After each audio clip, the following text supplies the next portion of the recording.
Hello, everybody, and welcome to another week of the video game recapping the news. And joining me is Mr. Angry Canadian. How you doing, buddy? Hey, howdy, hey. Oh man, what an eventful week this was, to say the least. So much things have happened, and today is the official 30th anniversary of Pokemon here, worldwide now officially. It was yesterday in Japan, but today in the USA and the rest of the world. So they had a nice big Pokemon Direct for that, and we have a whole bunch of news stories out there from around gaming. But hey, I guess we'll get right into some of just a small talk. How are you doing there, AC? Doing all right, man. It's the weekend, and I'm gonna try to play as many games as I can in the 48 hours that I have. So, Oh, I know that feeling. I'm gonna try to squeeze a bunch in after we're done with the show, and probably go to sleep at 2 or 3 a.m. That's the plan. heck yeah, that's the that's the married life to Yes, do that. yes, exactly. Well, my wife is asleep, and I try not to wake her for the other fun video game that we play. Oh yeah, yeah.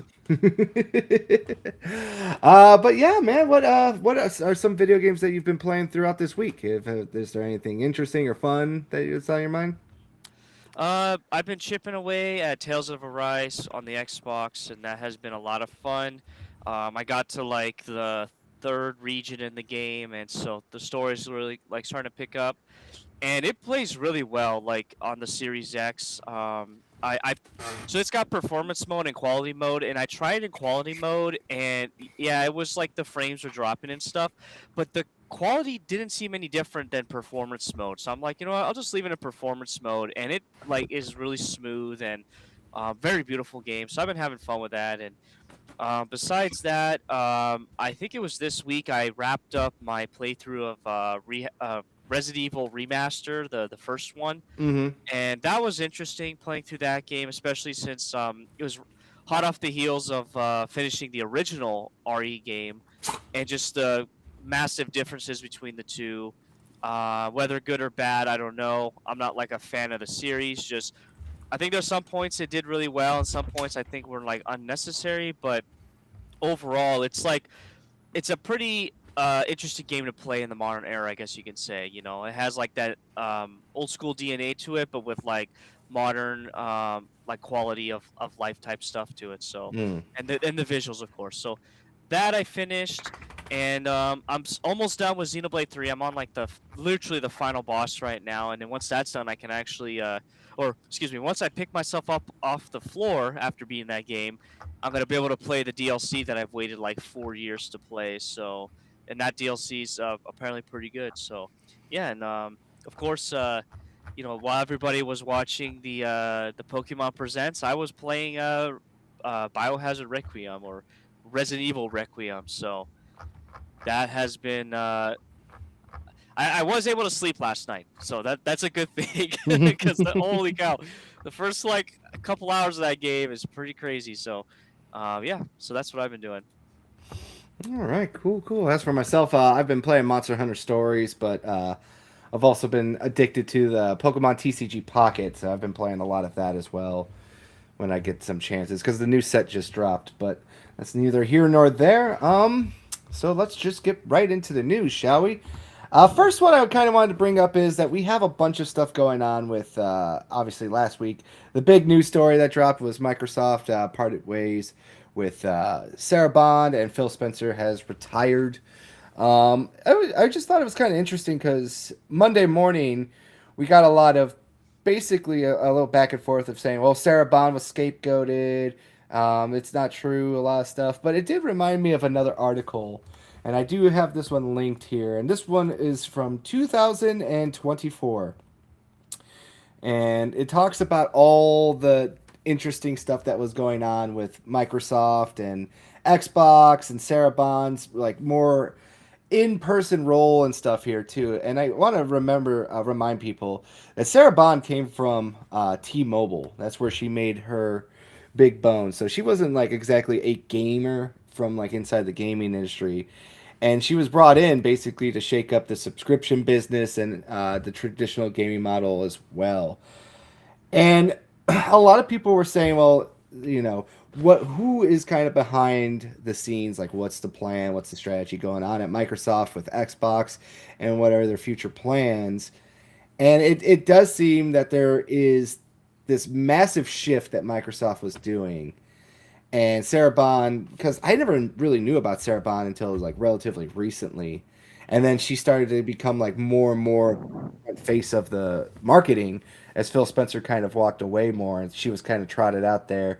And I did find this very interesting, especially because a lot of people go like, well, you need to have like gaming experience to run a gaming company. And it just doesn't seem to always be the case sometimes. AC, what are your thoughts about this?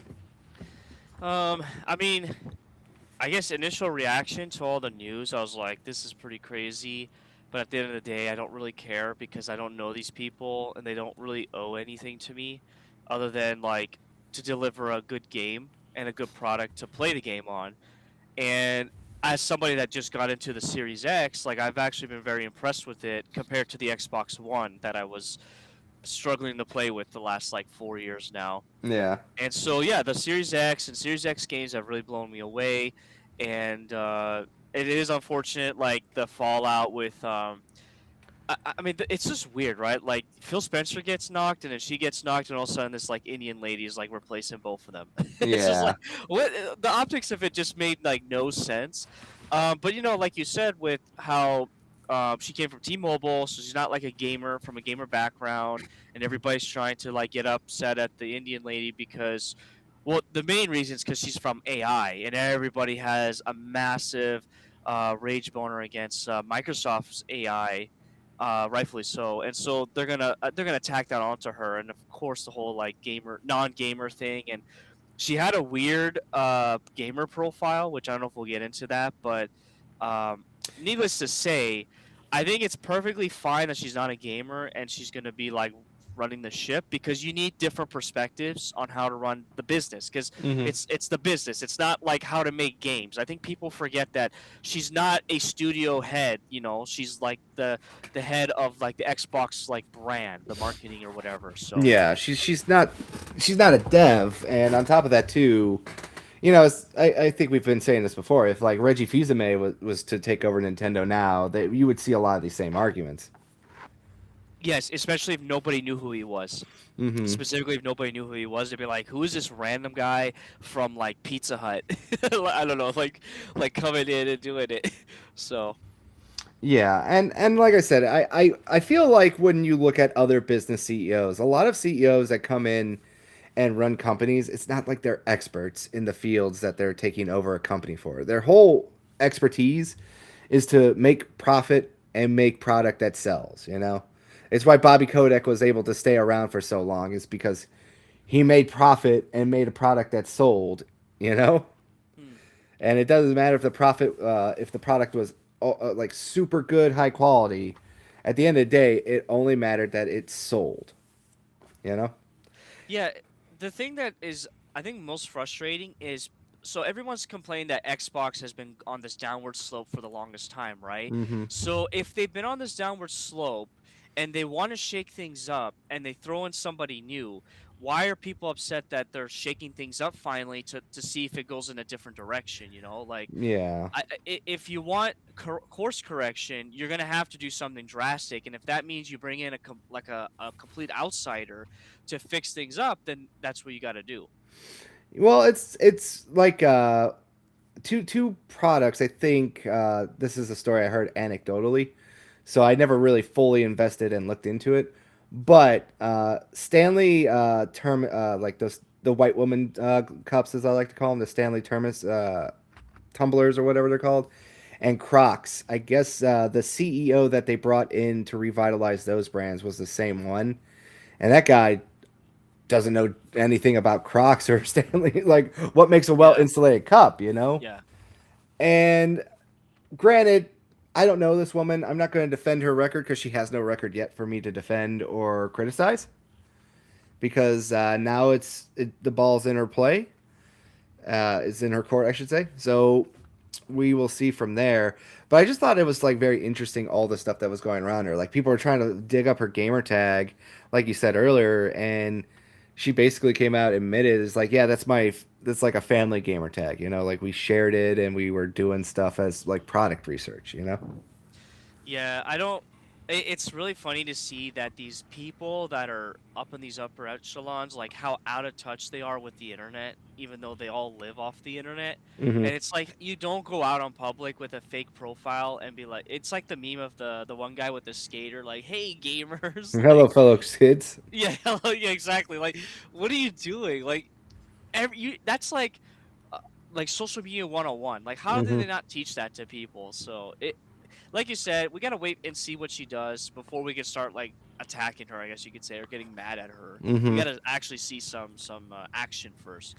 Yeah, and to be honest with you, we won't know 100% what is her things probably until next year because Yeah, all of Xbox's plans are already in place. Gears E Day, Halo, Fable, Forza, Forza. Fable, yeah. You know, all these plans are, all these projects have been inked, all these contracts have been signed.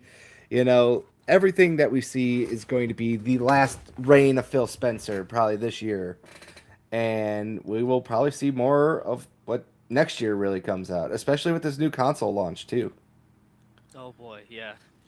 Yeah, but links to this is archived in the description if you want to read this article from last year. Like I said, there's not really too much to talk about it anymore because I just find it to be more so tiring at this point. Um, Other than it's just like, look, she got the job. It's very clear that Sarah Bond was brought in to run help run a division a certain way. And it's also starting to seem very clear that behind the scenes, you know, as it says in that article, her and Phil Spencer fought a lot to the point where they had to get HR involved a few times. Ooh, And, you know, this is stuff I knew about but kind of forgot because, you know, it's 2 years ago. I can't remember everything, but I remember a lot of this stuff was talked about years ago. And we are always basically saying, like, okay, what's going on with Microsoft behind the scenes? Plans obviously keep changing. And it definitely seemed like the whole big push from you know, Microsoft was to try to build their gaming division like this, especially after the ABK deal was signed and they were fully integrated. And over the past year or so, you've noticed like Phil Spencer is just like not doing as much forward-facing PR anymore, too. You know, yeah, yeah. so it does feel like this was happening sooner or later, but it also feels like, from what I was reading, that it was going to get leaked. So that's why Microsoft just said, "Fuck it, we're just going to say it right now and get it done." Yeah, I guess, that does make sense then. Like they had to get ahead of it before it got out of hand. So I guess I wouldn't I'm not too shocked now, Yeah, after at post it. So yeah, that's funny. yeah. So, but besides that, like I said, I feel like enough time has passed because, you know, Jesus, it's only been a week, literally one Yeah. week, there's so much stuff that happened in the news cycle so quickly. Like it feels like that fuse burned really quickly, and then we're all on to the next thing, you know. Yep, yep.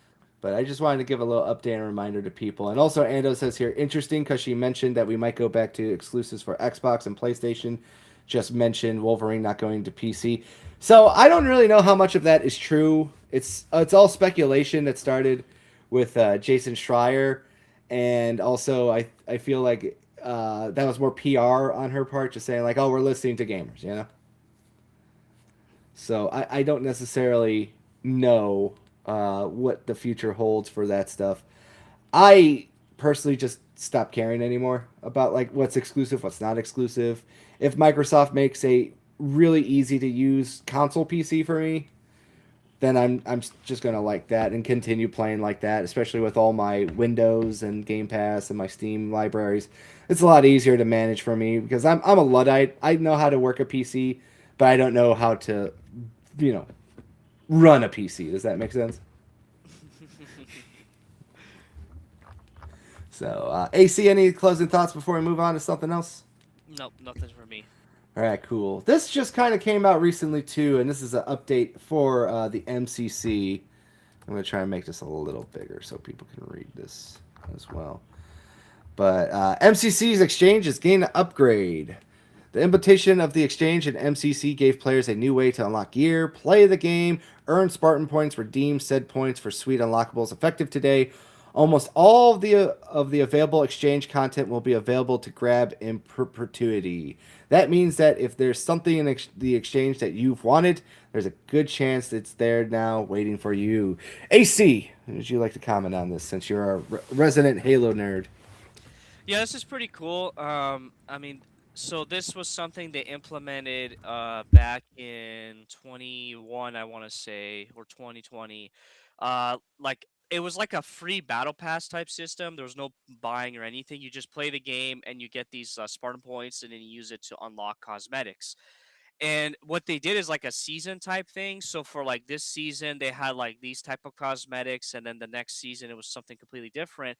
And of course, like there's some seasons that like if you missed out on it, you weren't able to get it again, which was a bit of a bummer.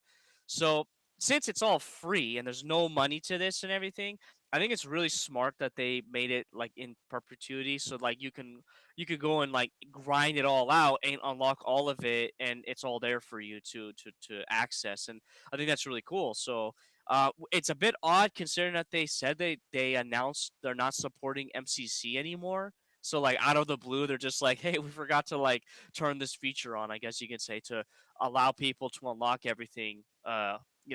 Whatever they missed. So I haven't had a chance to check to see what I'm looking for because I was able to collect everything I've wanted, I believe, but I need to double check that. So yeah. Yeah. So for all you people out there who still play the MCC from time to time, or if there's something that you missed, now's the time to go check it out. So that covers basically our Xbox news segment, just kind of catching up on the old one. Now, recently we got some uh, a new video game that came out today, and that was Resident Evil Requiem, like AC was talking about today. And apparently, it's smashing a lot of Steam records over here too. Resident Evil Requiem reaches over 320,000 concurrent players on Steam with a 92% positive review. New record for the Resident Evil franchise, nearly double the previous record, RE4 with 168K. Top 3 all time for Capcom, only Monster Hunter Wilds and Worlds beat it. AC, what do you think about this? That's crazy. I mean I'm not, or I should say actually I gotta say this. As a longtime fan of Resident Evil of 1 month now, um I didn't really see this coming because I just don't know. I've always heard the most negative things about the Resident Evil series post 4, especially when it came to 6, 7, and 8, Mm-hmm. and then all the remakes that came out. So I thought in this headcanon of mine that Resident Evil is a dead series, no pun intended. But apparently, and I remember seeing the marketing for this. I was following it along, and I'm like, this game looks pretty legit. And of course, with the Leon reveal, I think that's what's really selling this game is that Leon is back, uh, and the gameplay for him is in this game as well. But I also think that it's the fact that like you got the two different gameplays here. You've got like classic mode, and then you've got the new RE mode, and Yeah. and apparently it blends. I think it blends in really well. Like as far as like the back and forth goes. But then I saw something funny online earlier that apparently this type of stuff was done in RE6, but it wasn't well received, and now it's like being well received. But I think it's probably because they ironed out whatever was quote unquote bad in RE6. And Yeah. again, I haven't played RE6, so I don't know. But besides that, like this is pretty cool to see. I mean, it's good. It's always good to see games be successful, especially get like good reviews because it means that people are enjoying it, and it's not like critics, gassing it up. So Yeah. 320,000 for a single player game is insane. So Yeah. Well, as we've learned today too, it's like sold out almost everywhere physically as well. yeah, yeah, I mean, which that's crazy as well. Like you can't. By the way, this is a multi-plat launch, including Nintendo, so you can't even get it on Switch 2. Obviously PlayStation 5 and Xbox. So that's impressive. yeah, and the Steelbook copy has been sold out everywhere except for the Switch one, but that one came back in stock, I think, relatively briefly and then sold out again. And then they also had a special bundle edition for the Switch 2 launch of this that came with Village and um, Uh, Biohazard. Biohazard. Yeah, Yeah. sorry. Yep. So, and that's sold out, and I wish I would have got that. I'm like, damn, I'm kicking myself for canceling that. I'm like, I don't want it. Yeah, it's. I mean, it's RE is popular right now, and I think it's because this game had a lot of marketing around it. I mean, what was it? The last big awards thing, the State of Play, right? Hmm. Had a little ad for this. It's just like the game's coming out, but they're gonna like drop it in there. I mean, there's all kinds of marketing for this game, and it shows. And they were able to get people out there buying this game. A $70 game, by the way, a $70 single player game, and people were out there scrambling for it. Yeah, I think I saw more hate for this game from people who didn't play it than when it prior before this coming out, and I don't understand why people get upset so much about leaks they don't understand and just kind of run with like the first negative news they hear and just take it as gospel sometimes. I really hope people are kind of learning from this, like what they're seeing right now. At least all the people who are like a little bit negative Nancy's about it Yeah, would just like realize that play the game yourself before you kind of just go insane and make these wild accusations because I'm kind of just getting tired of it. You know, yeah, yeah, it's just like the game's not out. It's the second highest Resident Evil mainline game, right behind Resident Evil 4, ironically enough. yeah. So it's good to see that it's doing well. I can't wait to get mine. Originally, I thought I was going to have to wait till April because my pre-order is coming from Amazon. Yes, that's right. If people don't know, Amazon screwed over a ton of people on this pre-order, and that's unfortunate. Yeah, so I was not fortunate enough to get my copy today, but it sounds like it will be here next week. So I have so many games that I'm playing. I guess it doesn't hurt me as much. Yeah, you can. You, never mind. I'm not gonna dig into that anymore. Now you can dig into it. It's fine. I don't care. I could take the ripping. I was say you're being buried alive by all the games that you're like playing or purchasing and stuff. So this is one less game you have to worry about being buried alive by. Exactly.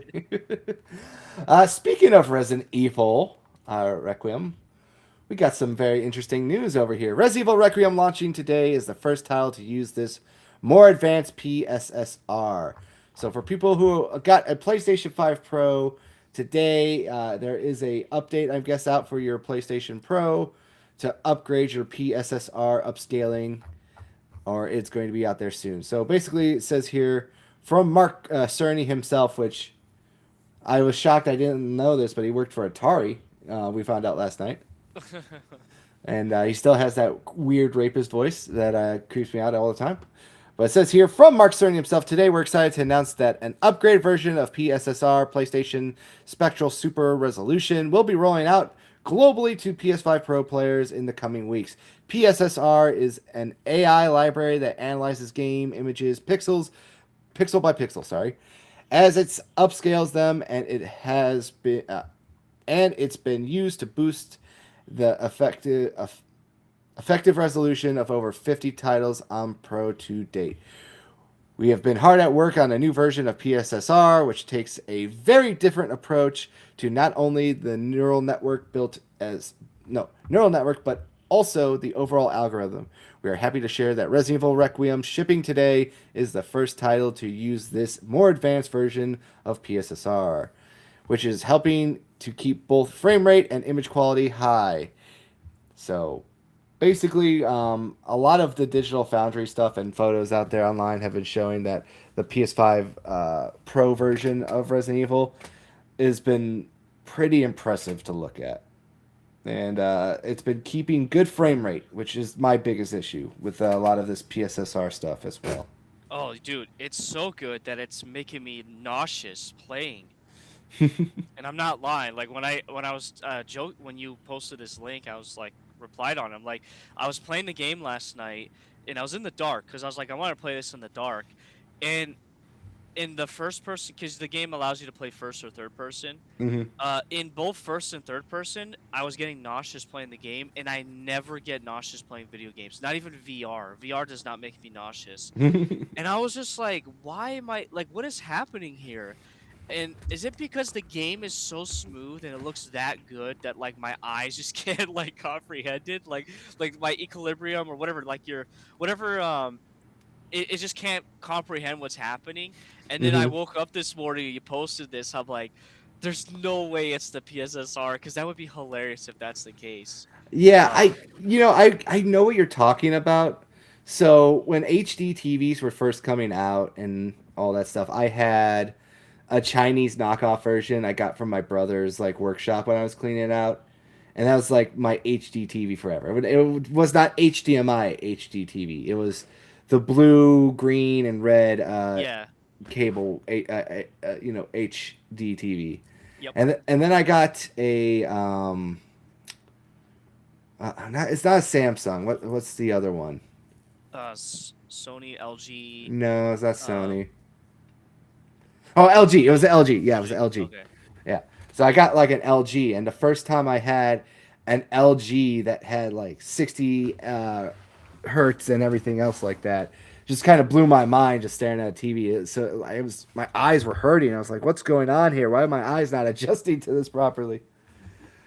But yeah, I know what you're talking about. I have that. I had a similar experience to that. Yeah, man. And I even turned the light on and played it with the lights on, and it was still like nauseating. So I don't know. I'm gonna keep pushing forward, but I just was like shocked. Like I've never played a game before and been nauseated, and this is like the first.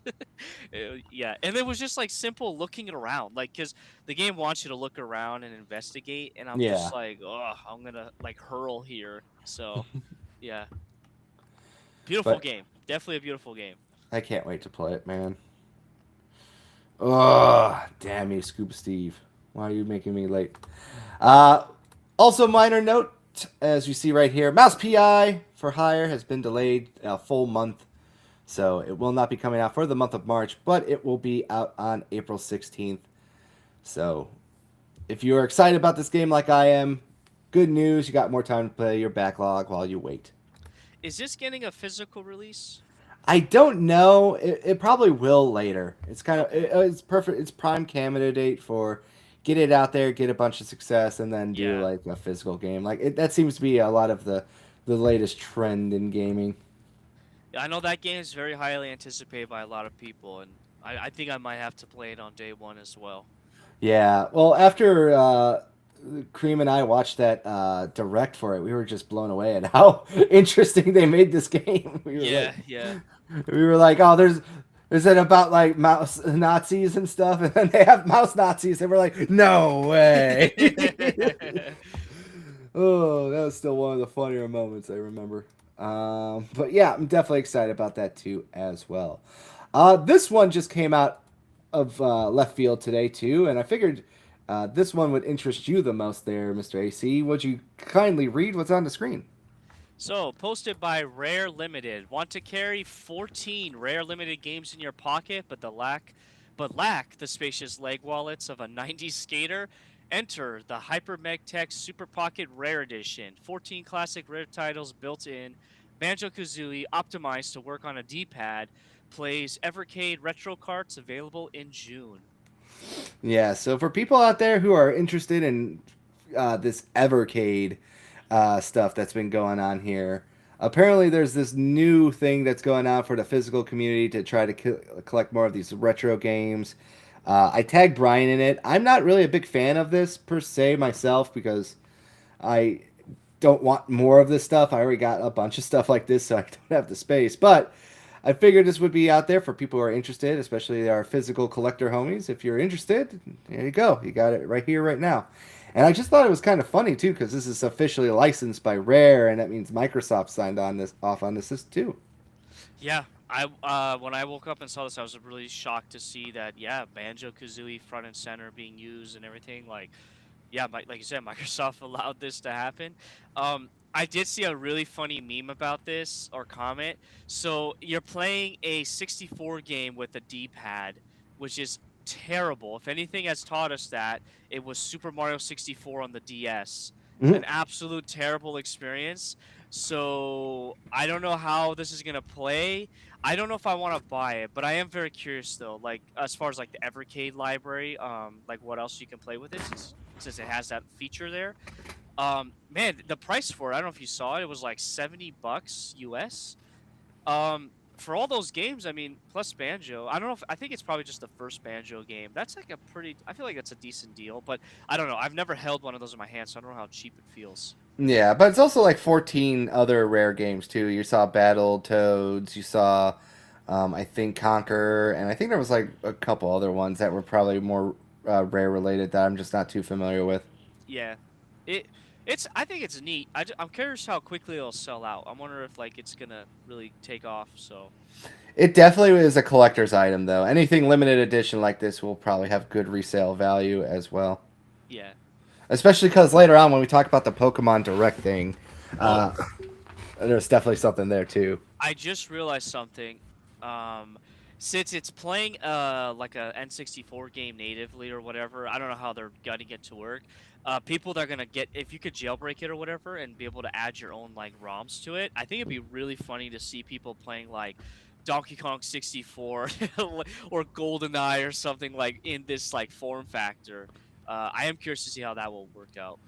I am as well, but at the same time, I'd be like, just I've never I don't know what this is technically myself. I just thought it was Yeah. interesting from a collector standpoint. But let me know out there if you know what this is, if you're a big fan of this place, if you are an Evercade fan, because they seem to have an expanding library of stuff that they keep going with. Like I saw Tomb Raider and a lot of IDOS support just randomly out of nowhere too. Yep. Right. Another quick, funny one. This one I just wanted to share because it's kind of popping up a little bit today. So apparently, the beta for Marathon is going on now, and people are finding out that you can't say There's no way you can do that. you like Arc Raiders in the chat. Let me turn this down because it's kind of blowing out my ears. Someone said you can type. Type what? I hate Arc Raiders. Watch this, watch this, They watch this, watch changed this. it. It did block out Arc, now it doesn't. Yeah. Oh. You can type love. You can't say that you love Arc Raiders. No Wait, way. no way. I love I Arc love Raiders. Arc Raiders. I hate Okay. Arc I hate Raiders. Arc Raiders. So I guess a lot of people are finding out that you couldn't even before say Arc Raiders in chat. Yeah, that is true. I did see the I saw a clip about that, which is really silly. So Marathon is already getting some bad PR going on there too. And I guess I saw somewhere online. I didn't look into this, but if it's true, oh boy, we better start lighting some prayer candles for Bungie, because I guess there was a recent massive surge in returns on Steam for Marathon after that beta. Huh? When it, did the how do you say like did the pre-order go live the same day the beta came out? Is that No, the pre-order went live a while ago, but this was like the server slam that they've been doing recently. right? So you can actually return pre-orders on. I guess that would make sense then. You could return a pre-order on Steam or cancel it. Yeah. Okay. Wow. Yeah. Yeah, but if that's true, I cannot confirm or deny. I just saw it and I thought if that is true, that is interesting. But I cannot confirm or deny if that's true. It just came across my feed and I just figured, well, we're talking about Marathon, which does not seem to be getting good glowing reviews, then it would kind of make sense that there was also a mass return of people who pre-ordered it just to cancel it as well. So, like I said, Godspeed to everyone over there at Bungie because you might need it. Hopefully, not so bad in the future, and hopefully, Marathon is good for the people that still stick with it. Next up, another non-good news story. Linked the whole article, the filing article in the description of this video, but NAGCOM announces that it has today filed for insolvency and is requesting the initiation of judicial reorganization proceedings. So basically, what this means for the long and short of it, they can't pay their bills. So if you're wondering what insolvency means, it's not bankruptcy yet. It's basically reorganization and coming to, basically understanding with their debtors to kind of work out and pay their debts a lot easier. That's what that means, for anyone's wondering. So boys, if you can, and if you're worried, go out there and buy your RoboCops really quickly, because who knows what's going to happen with those games as well. Very, very sad and very scary times. AC, do you have anything like to add to this? Not really. I mean, I didn't know who these people were until I had to go look them up. But I guess they do accessories as well, or peripherals, excuse me. Yeah. Hopefully they don't go under. You know, hopefully they can figure out their finances and keep things moving smoothly. Yeah, exactly. Exactly. All right. Next up, this one kind of came out of nowhere. Last year, Microsoft and Koei Tecmo and Platinum Games released Ninja Gaiden 4. And now we got some DLC for it. Here's a 17-second trailer to show it off. Your fetid bloodlines end here. Go back to the pit you call home.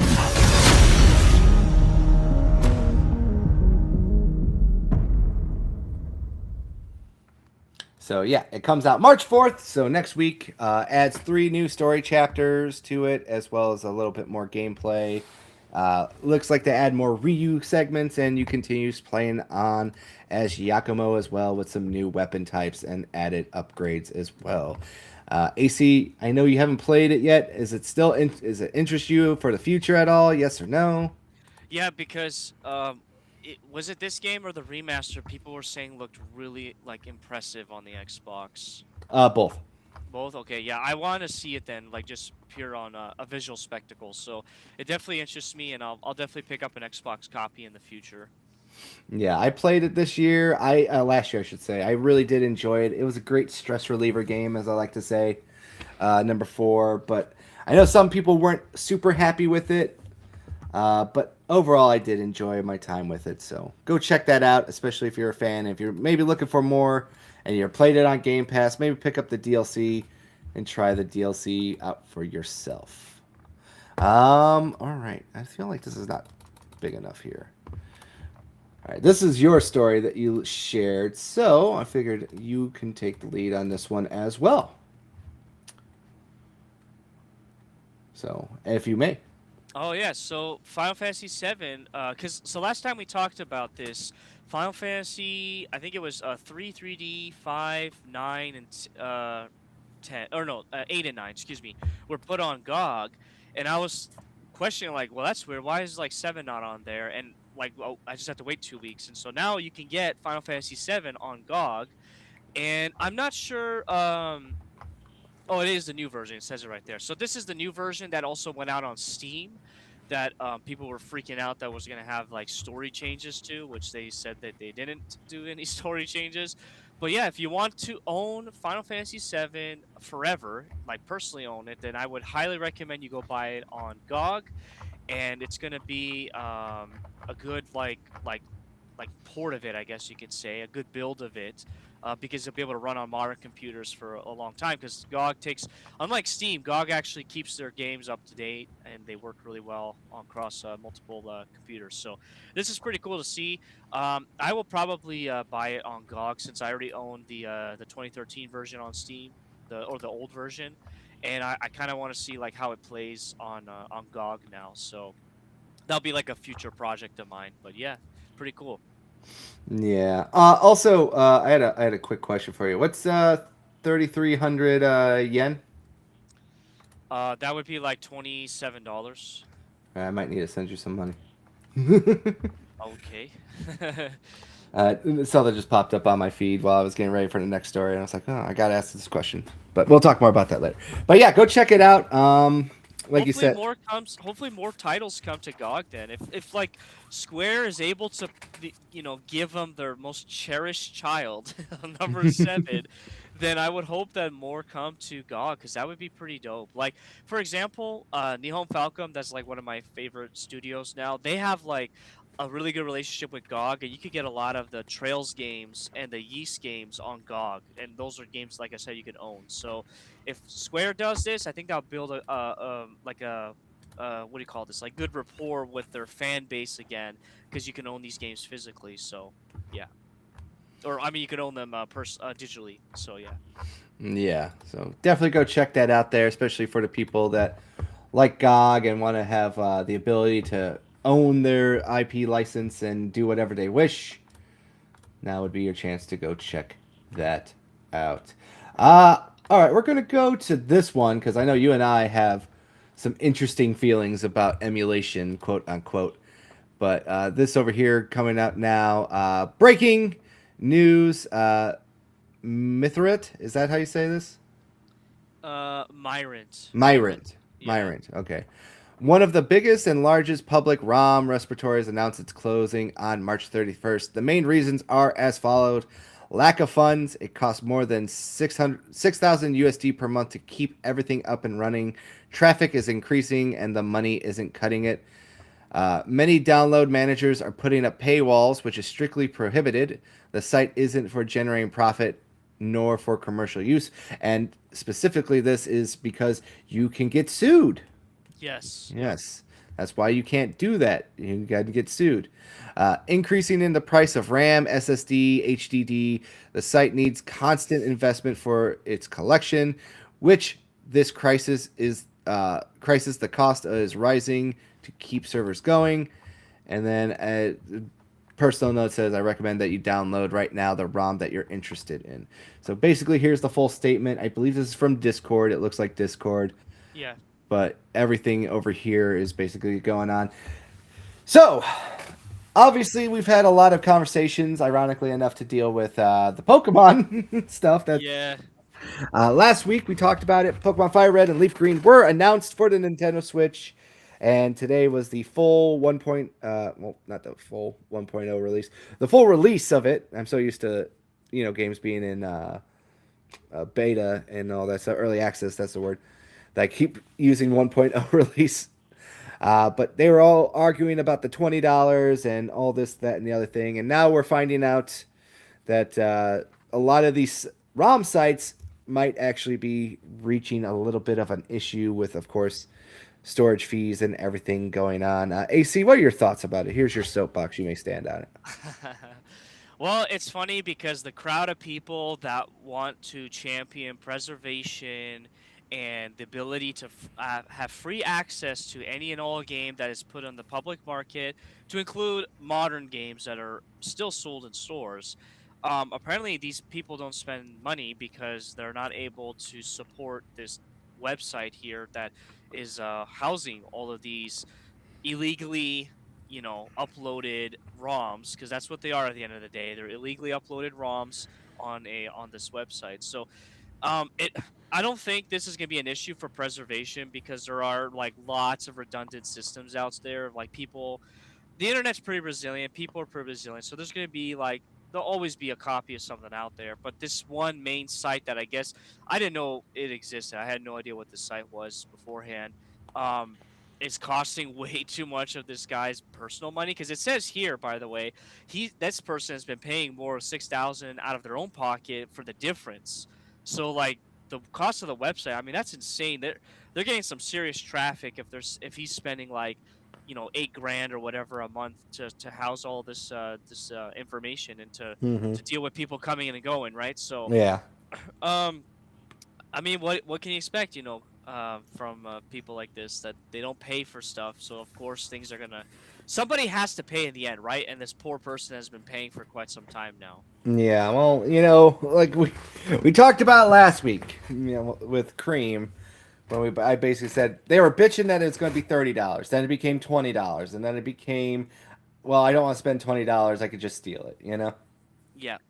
And it just becomes more of a hassle when you people, like I said, it's just like with everything in life. A lot of these people that we see talking about, emulation and stuff like that, they hate communism, but they all seem to be commies in the end when it comes to this stuff. Exactly. Yeah. Yeah. So. And how's that one saying go? Nothing is ever truly free. Yeah. It's always taken and paid for by someone. Yep. But yeah, Ando says here, Myrant not able to afford to keep servers running. Feels like if the big emu crowd could save this, if they reach out and raised money for them, but no one really even entertaining the idea. No, because all these people are broke. That's why they go out there and they download the same ROM 30 times in a 3-week period because they keep like deleting the file or moving it around. They're all broke bastards. That's what it is, and they they just don't know how to save their money and to save for a rainy day and to budget things out. And I understand like a lot of these older games are expensive, right? Like we Oh, physically, understand, yes. yeah, physically we understand like Pokemon games are insane. Hmm. But when it comes to like modern Switch games, there's no excuse. You can go out and buy this game and the console and play it and own it and start building your collection now. There's never not a good time to start building a collection. So Yeah, I always say to people when it comes to emulation, quote unquote, I work with this working principle.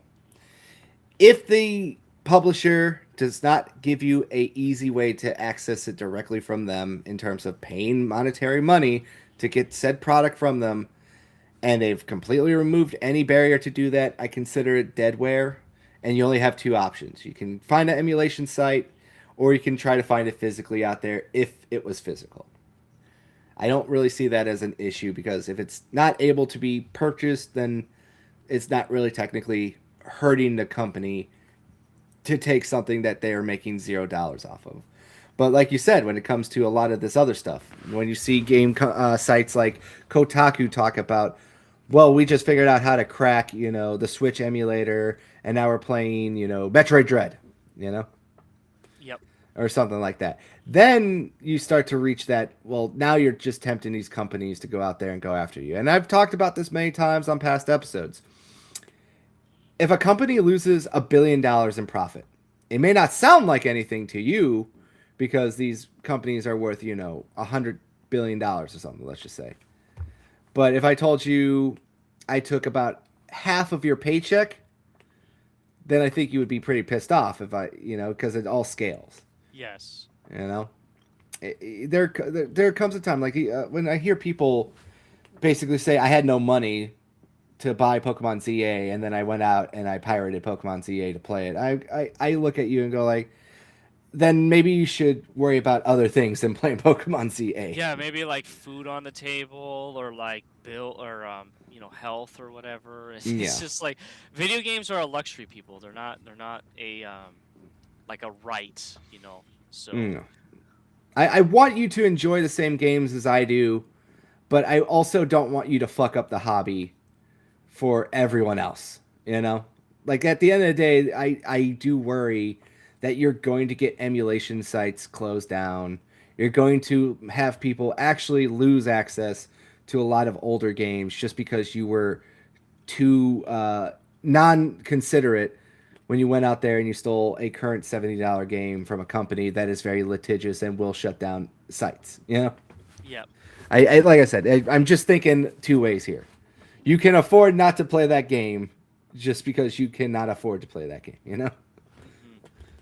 And then Ando says here, crazy because it's not even a big company putting the foot down and shutting them down. This is very savable if they wanted to, but rather blame AI and fanboys for some reason. Yeah, that's like I said. Always never point the mirror back at yourself, right? yeah. Then never look in the mirror. So, hopefully, there's probably, like you said, there's probably more emulation sites, but I guess this one was a pretty big one. So it is still a big blow to the community overall. Next up, would you like to take this story real quick? I gotta use the little boys' room after this, but this popped up on my desk here. Part of Koei Tecmo's Team Ninja to be transferred to the Ulterior Studio Gus in upcoming internal reshuffling. Koei Tecmo has announced several organizational changes. Its developer teams, Team Ninja and Gus, effective April 1st. Over here, just read this first paragraph and I'll be right back. All right, so Koei Tecmo has announced some organizational and personnel changes among its development studios effective April 1st, 2026. According to the notice, the reshuffling is meant to optimize the company's organizational structure in response to changes in the business environment. What stands out amongst the announced changes is that Team Ninja's Division 1 is now scheduled to be transferred to Gus and officially become Gus Division 2 To begin with, Team Ninja is made up of two divisions, which is Division 1, led by Dead or Alive Extreme Series producer Yasunori Sakura. The dev team has been largely dedicated to development of live service titles like Venus Vacation, Prism, Dead or Alive Extreme, as well as co-developed of Gust Atelier, Reslariana, Forgotten Alchemy, and the Polar Knight Liberator. This division will now formally become part of Gust. So that's kind of crazy because that just shows that the Atelier series has really expanded in the last like decade. I mean, it was this really niche game series, for the PS3, the PSP, the Vitas, and stuff. A lot of it was only in Japan, and then when Ryza came out, it obviously got a huge boost in the West because they really wanted to expand and break through. And so now, with Ryza being successful and the new game Yumiya that came out being very successful as well, looks like they really want to push more Atelier games out there.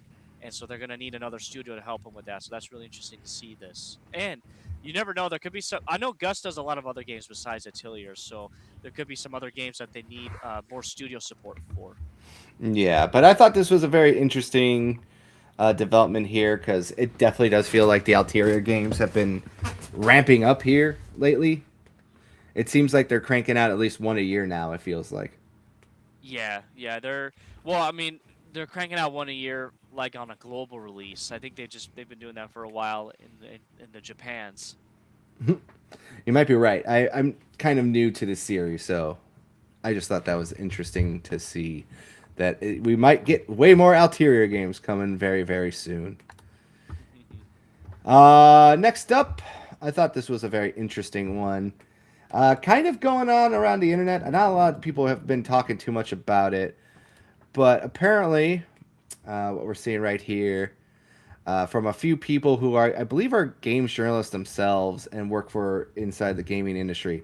First one here says, it's bleak. I was reading some Resident Evil Requiem reviews and found this thing published by Video Gamer, which I never heard of this website, but apparently there's a decent following. I think it's more UK based. Can't find anything about the writer. Everything about it reeks AI. Dead giveaway being an image. Low effort garbage. Mind you, this review was made. This review made its way to Metacritic, and it says over here, another rabbit hole. Is this the first game picked up by Metacritic in this way? Is a review really a review if it's written by AI or even has a shred of AI in it? Reviews are supposed to be shared to share an opinion. If AI can't form an opinion, what are we doing here? I don't have definitive proof, but of course, I am curious. So apparently going on right now is that a lot of people are starting to wonder if AI is now writing video game reviews. AC, what's your thought about it? I mean, I'm not surprised if that's the case. I mean, the internet, you can be very anonymous on the internet. So I think there's probably been a lot of AI reviews. Just now people are starting to really look into it more and more. I mean, it's really not hard. You just go to ChatGPT and then you copy and paste the output and put it into a review, right? So, now whether or not it's gonna be like more mainstream with like some bigger companies using it, I don't think like the IGNs or these other people. I don't think that's gonna happen. I think because they know it's not a good idea. It's not a good look. So, I think the real issue is like the review bombing or like the review fluffing, right? Like, how are you going to regulate that if it's all being done by AI bots and stuff? Right, exactly. And I just think that's very interesting. We might see way more of this coming in the near future, where a games journalist just writes in the script of an AI, hey, say this video game is very good, and hit these details, and then just get a whole paragraph written and a writing prompt and everything in the future. I could see that. Yeah. All right. And then our last little bit of housekeeping. This one is about the new updates to the Assassin's Creed. An update on the future of Assassin's Creed. Meet the new leadership team. And this comes from the Assassin's Creed Reddit. It says, hello, everyone. We want to take a moment to share some important updates about the future of Assassin's Creed. We know that what comes next has been a big topic within the community lately, and today we can finally share some updates, starting with the introduction of newcomers to the leadership team that will shape the future of the franchise. Meet our trio of experts of the series who will bring their expertise, knowledge, passion to guide Assassin's Creed into the next chapter. Martin Schelling is appointed head of brand. He will lead the franchise team as well as the overall strategic long-term vision and development of Assassin's Creed. Martin previously worked as a producer and senior producer on many defining titles in the series, including Revelations, Black Flag, Origins, and Valhalla. Jean Gaston is appointed head of content. He will lead the creative direction of the franchise, supporting ongoing projects and help shape the franchise's future, while ensuring it remains true to its DNA. You probably remember Jean from his work as creative director of Assassin's Creed 4, Black Flag, and Assassin's Creed Origins. But his history with the series goes all the way back to Assassin's Creed 2. He contributed to the brand. His contributions to the brand is immense, and we are delighted to see him return to help shape the future, shape this next exciting chapter. And then Francois Debilly becomes head of production excellence. He will support our teams by strengthening production practices and execution across the franchise.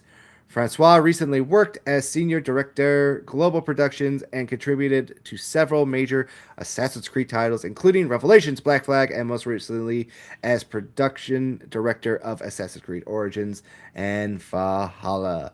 So, AC, you and I have a very interesting talk about Assassin's Creed every now and then. Why don't you give your thoughts about all this stuff? I mean, I guess the long and short is that a bunch of guys that have like had a lot of experience with this series are now just like in certain leadership positions.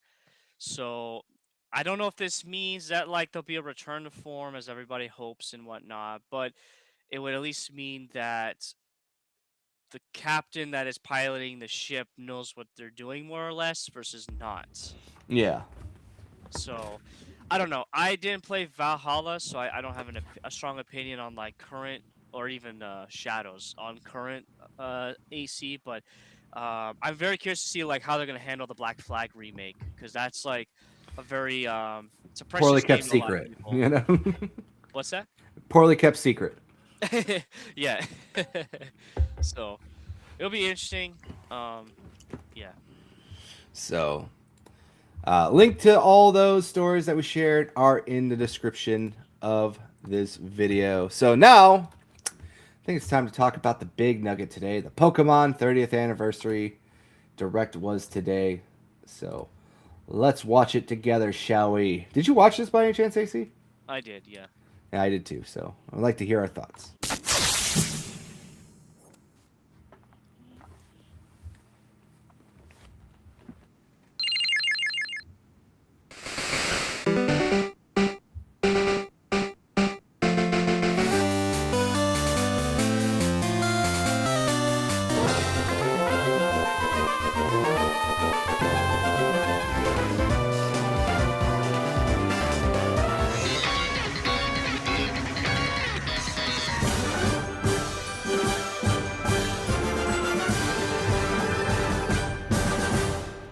I did think this was a very well done opener, to be honest with you here.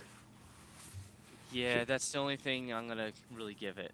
The rest of it is just like, what was the production team thinking? Anyways.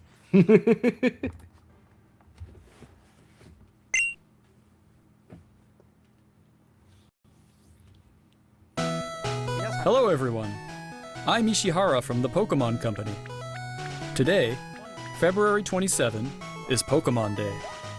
This is the date the Pokemon Red and Pokemon Green games were first released in Japan, marking the beginning of the Pokemon series. In those first two titles, 151 Pokemon made their appearance. Now, a total of 1,025 Pokemon have been discovered. Wild. And these diverse Pokemon have been part of the Insanity. story. What's your favorite Pokemon out of those 1,000? Oh my goodness. You're gonna have me choose just one? I Everyone's got their favorite. don't know off the top of my head because it changes depending on the mood, you know? Right now, what's your mood say? Go. My mood says, I don't know. I guess Greninja. Greninja. All right, that's not a bad one. My favorite's right here, the little Trico. Oh, Trico. Stories trainers Love Trico. worldwide have been able to experience.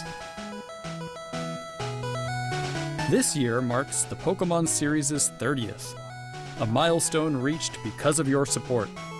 Thank you, each and every one of you. We hope you will all enjoy seeing how Pokemon continues to evolve.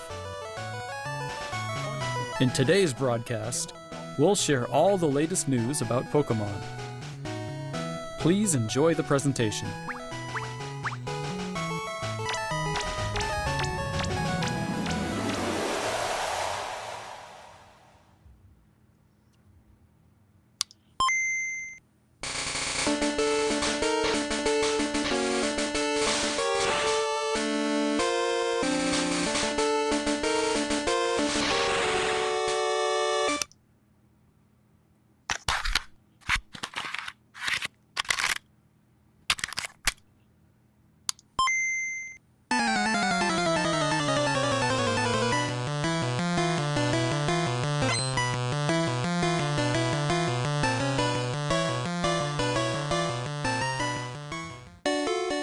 You know how much that pissed me off, like seeing this?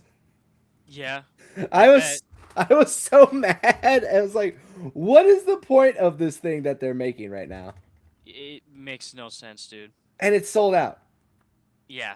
I'm not It's- surprised. It's already sold out. I was tempted to like look at it, and when I went to look at it, it was $70 for this USD. And it's a cool little piece. I'm not gonna lie, but I'm just like, why did they make this that specific way? It just seems, I don't know. Well, like I said, people bought it, so let's continue. I'm Junichi Masuda, and I handled the music and sound effects for the Pokemon Red version and Pokemon Blue version video games. You can now play all 45 songs from the games on the small player inspired by the Game Boy system. We took particular care to make the audio sound just like Game Boy, so I hope you enjoy listening while swapping out cartridges. Oh, do you see that? Yeah, it was the Japanese version. It was a green. That I just now saw that. That's kind of funny. Yeah, but I'm very curious. Like you have access to look at the Pokemon Center in Japan right now. What was this? Does the Japanese version look kind of like this too? Was it roughly the same price? I actually didn't look, but I know that there's like a virtual queue to pre-order this, and it's full because my buddy's in it right now, and he's having a hard time trying to get his hands on this. I'm gonna get on one of these. Yeah. Oh wow. Yeah, I'm curious because I'd like to see the Japanese version I'll comparatively. pull it up right now while you continue. Yeah. Okay. Cool.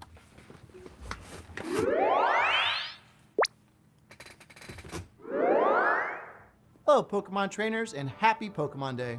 I'm Chris Brown from the Pokemon Company International. What an unfortunate name. Yeah. I just think of women beating. I'm sorry. And I'm thrilled to share news about the 2026 Pokemon World Championships, which will be taking place alongside our new fan experience, Pokemon XP in San Francisco. The 2026 Pokemon World... To be honest with you, I'm thinking about going to that Pokemon XP event. No force on heaven or earth will get me to go to San Francisco. I know it's in San Francisco, that's a problem. But I was thinking about just going there for a day and then flying back the next day. Oh. But I mean, I understand. It's like a cool thing to go to the Worlds and all that, but man, San Fran, dude. yeah, I can step in human feces. No thanks. Championships will once again welcome nearly 3,000 competitors from all over the world. Competitors in the video game championships will battle for the first time in Pokemon Champions, while their fellow competitors will battle in the Pokemon trading card game, Pokemon Go, and Pokemon Unite. Each of the final matches of these games will be held at the Chase Center, an arena that's 3 times the size as last year's finals. Years ago, we started on a mission to create the most exciting Pokemon event for our competitors and their families. As the World Championships evolved, we saw an opportunity to expand even further and deliver a one-of-a-kind experience where trainers around the world can come together in celebrating their fandom. As we celebrate 30 years of Pokemon, we invite all of you to the inaugural Pokemon XP event. Fans of all ages can expect fun activities, including interactive exhibits, pin trading, cosplay showcases, unique panels, hands-on workshops, exciting partner collaborations, and of course, visiting the Pokemon Center pop-up store. To celebrate this new experience, today we're giving you a first look at a truly special piece of art illustrating Pokemon XP alongside the highly anticipated World Championships. It's the one thing I regret not doing was going to Pokemon Worlds one year when I was still sponsored to play. What a shame. Yeah. But I every time I've seen my friends who went, and it's like they've always said it's a blast. Whether you're joining us in person in San Francisco or from home on our live stream, we can't wait to see you this August. I think it's Labor Day weekend. Pokemon trainers.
I wonder if the Pokemon market is going to collapse soon for cards. I'm kind of hoping it does.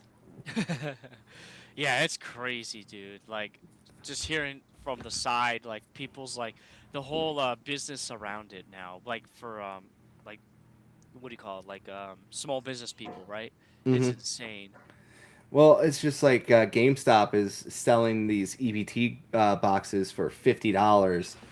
And I guess even the Pokemon Company now has figured out a way to stop scammers or, people like that, where they limit your product. And even if you try to glitch it, they'll just still charge your account without giving you the product.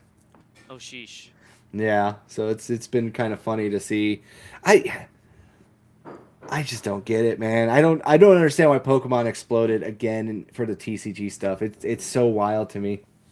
It's because a bunch of people had a lot of money after the post-2018 economy, and then, with 2020 and stuff, people being stuck at home getting them stimmy checks, they had all this extra cash, and they're like, well, let's just blow it on there. I think, because you're talking about, like, America, too. I know China's been going nuts about it, and they're ruining everything once again. Well, China just got the TCG recently over there in Simplified Basic. And another thing, too, is their cards have also been blowing up in the market as well because they've been getting Chinese-only exclusive cards and their Gengars and stuff, so the price has been exploding on some of those as well. Crazy. I wonder what these cards are going to look like. It looked like that was going to be the key art for the packs. Yeah. And it looks like it's going to be heavily focused on probably 151 once again. Even though they just did 151 not that long ago.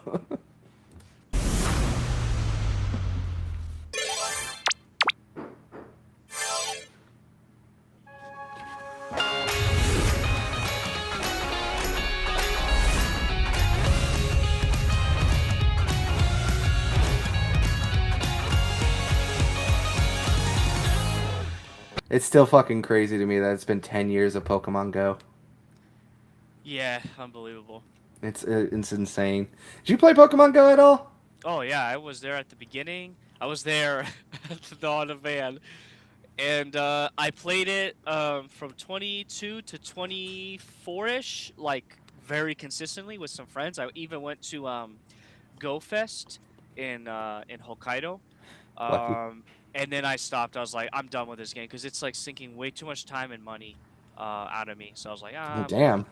How much were you spending? Well, no, not only that, they got rid of the remote raid passes. So like that was one of the nicest things during COVID was the remote raiding you can do, Mm-hmm. and it was a lot of fun. And so that's I spent a lot of money on that, like just doing the remote raiding, and then of course the Go Fest, like that, like you have to buy a ticket to go to that, Mm-hmm. and it was in Hokkaido, so I had to spend like lodging and airplane and travel just to get to it. So Right. that's what I'm talking about. So, yeah, I was like, I'm good. I'm gonna focus on like actual games, not like paid to play type of games. Yeah. A huge range of Pokemon that have appeared in Pokemon Go so far will return. And there's a 2-day Pokemon Go tour event starting tomorrow. We also have a promo code to share. So there you go. There's your update for Pokemon Go. Just quick and simple.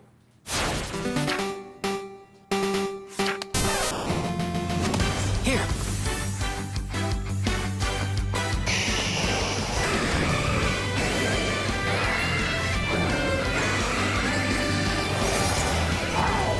Let your curiosity shine! Like a twinkling star! I do find it funny that Pokemon Masters has voice acting, but the mainline games do not have voice acting. Yeah, that is interesting. Like, they gave Red a voice too, and it sounds like a stereotypical anime protagonist voice. And a lot of people are like, this is weird. Yep. Pokemon Masters EX.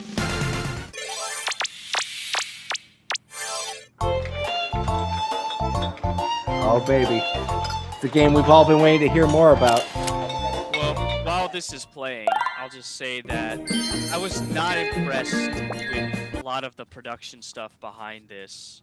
Like, Oh, yeah? as far as like the way the way they handled the like transitions and stuff, and like the voice acting and the narration, I should say, and like how they're describing stuff, like I just thought it felt very cheap. I don't know why.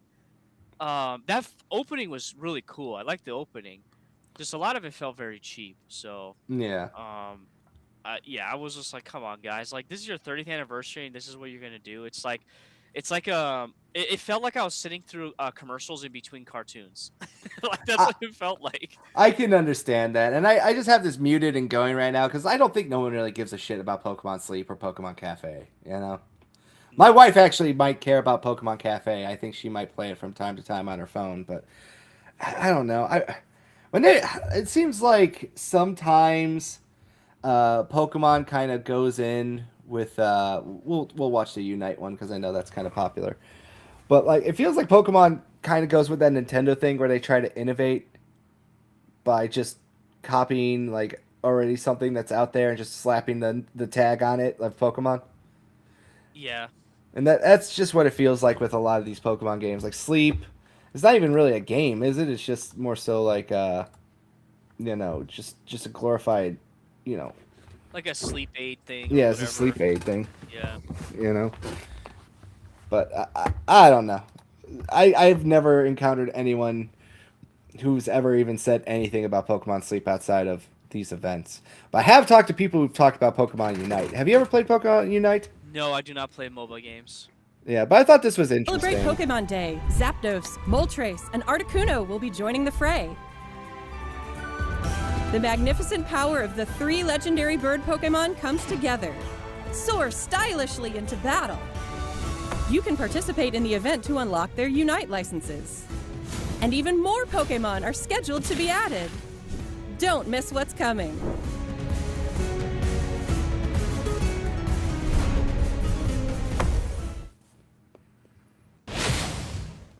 So I don't know. I've always thought Unite was actually kind of a decent and well ran MOBA game from what I heard. And I know a couple people actually do like this. I think our friend Whoopa likes this game, if I recall. It's a 10-cent game. Watch out. Oh, I just noticed that too. I guess we can't like it now.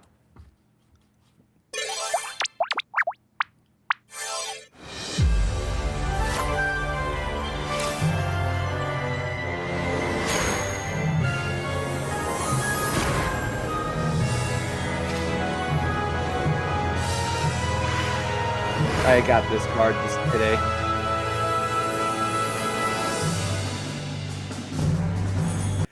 I'm going to say something to you.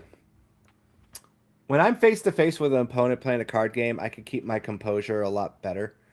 But when I am playing this game and I'm getting my ass kicked online, I am swearing and losing my shit. I really am a sore loser when I'm not face to face with someone.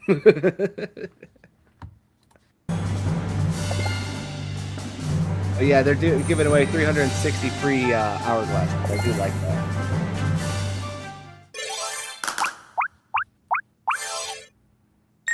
This was actually fun to finally see news about this.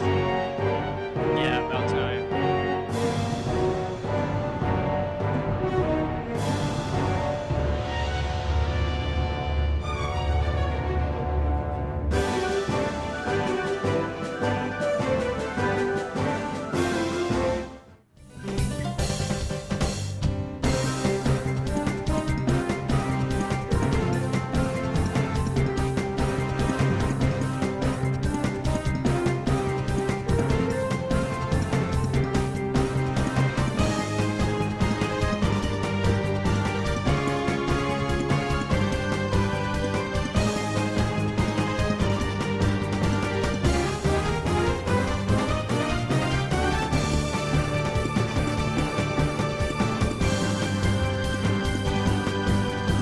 Did you ever play the original Coliseum or Gale of Darkness back in the day, sir?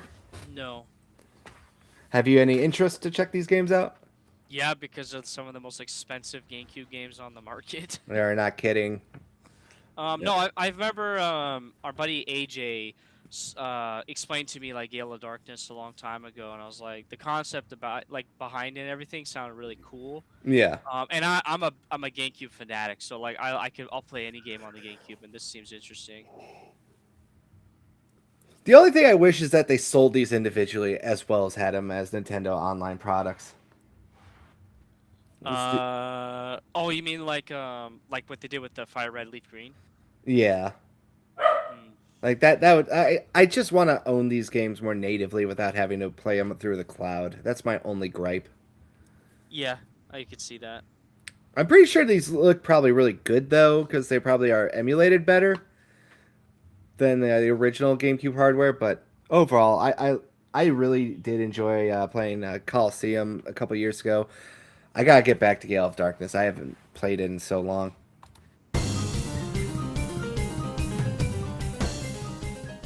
But it's coming soon, so next month.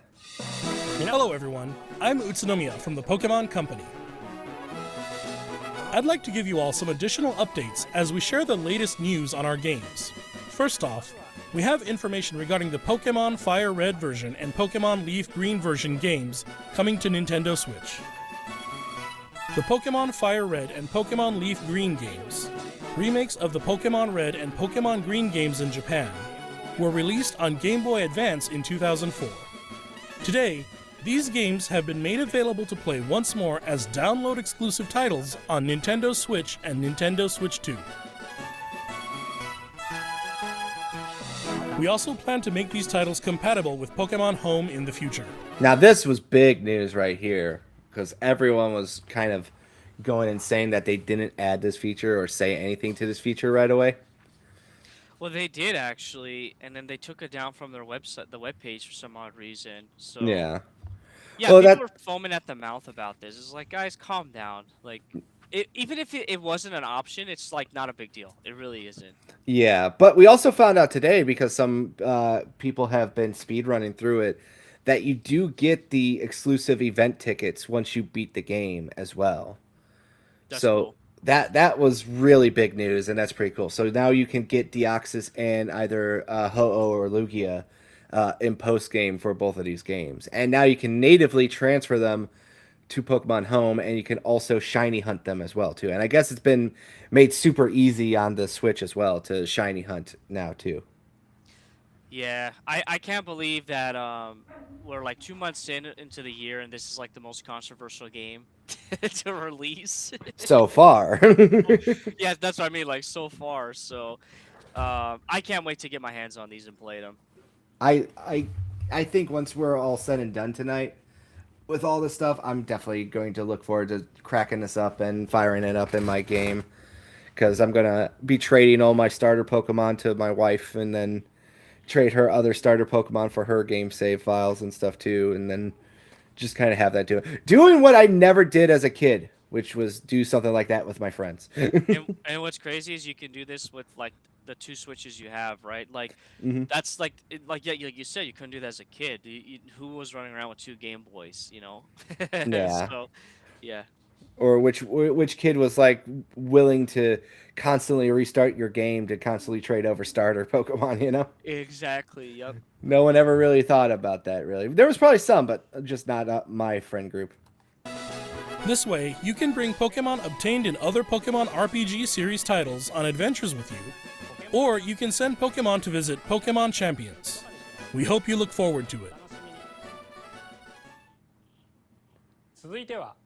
Next, we have some news about Pokemon Champions.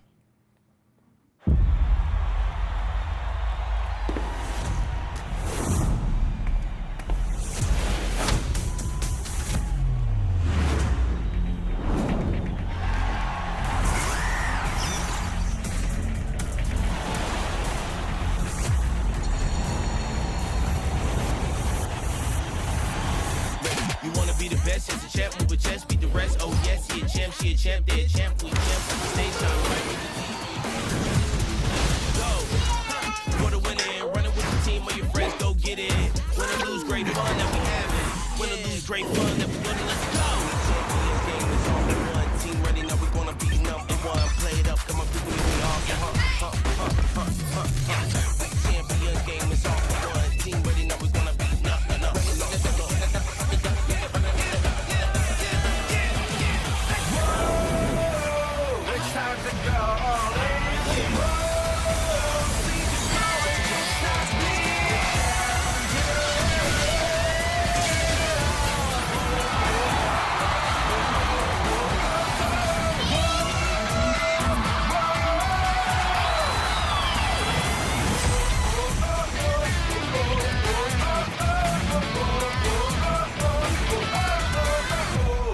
So they shared this one, and I'm gonna share something real quick here too, because they had a much cooler version of this trailer that they showed randomly in Japan, and I wanted to share this one because I thought that trailer sucked, but this one actually looks a lot better. So we're gonna play this one real quick here. Let me just turn down the volume here.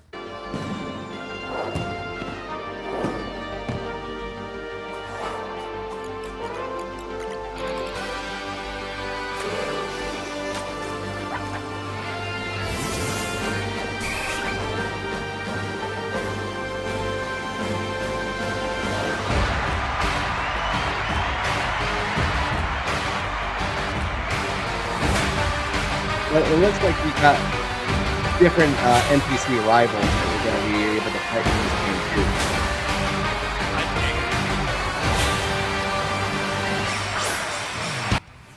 Was that too loud? Or was that too loud? Sorry. There we go, yeah. I was saying they showed off like this too, and apparently there's 4 NPC rivals that you're going to fight in this game as well. Huh. Man, I see where they put all their budget for this 30th Pokemon Presents. It went all into this right here. And they didn't even show it. Like they didn't even show it during their direct. They showed it like randomly somewhere else. Wow. But yeah, let's go back here too. But yeah, there's some more information online if you want to go check that out as well. As we saw with some like other sites have it out there. We the champ.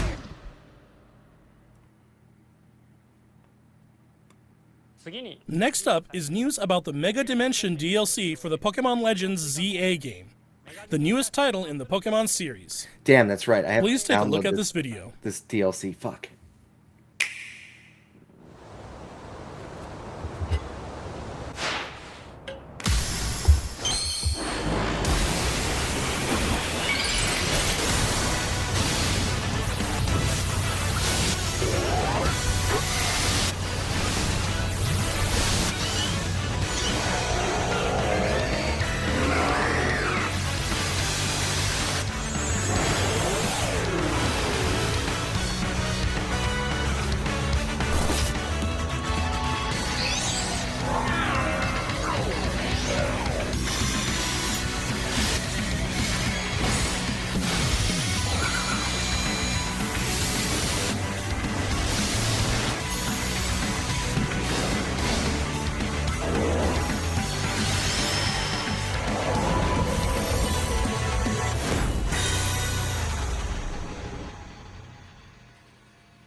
I like this new design of this Garchomp.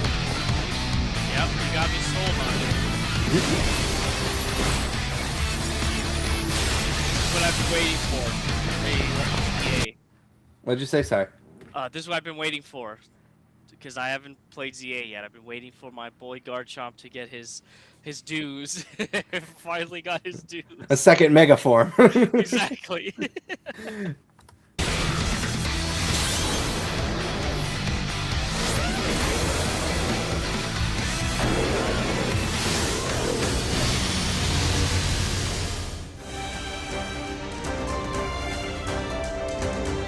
I bought this DLC and still have yet to play it. I'm such a horrible person.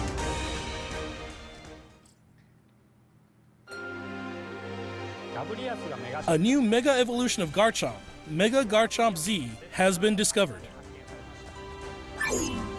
This mystery gift will become available for the Pokemon Legends ZA Mega Dimension DLC after this presentation concludes. I gotta After download claiming that. this gift, you'll be able to detect a special hyperspace distortion where you can encounter Mega Garchomp Z.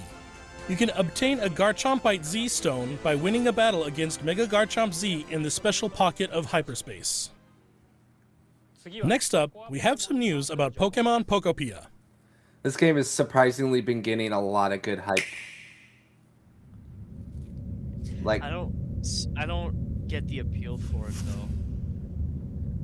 it's a cozy Animal Crossing like game. That's really what it is. You know? Yeah, I guess so.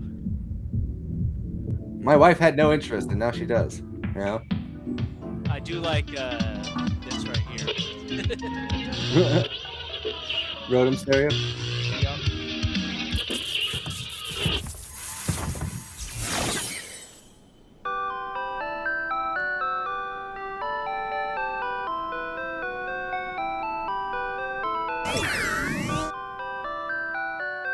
Is that curious-looking stereo a Rotom? Did it get enticed by the music and hop inside? It's really energetic and seems to go by DJ Rotom. What happens if you give it a CD in the game?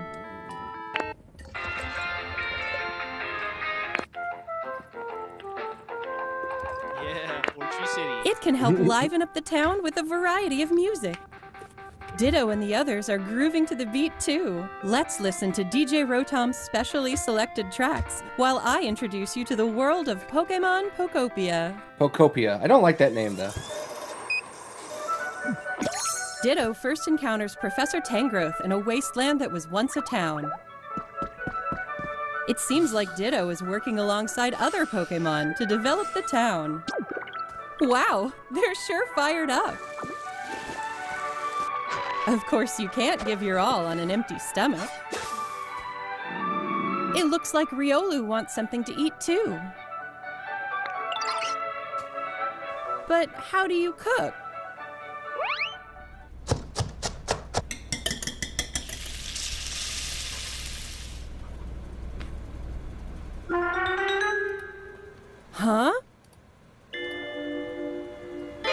That silhouette.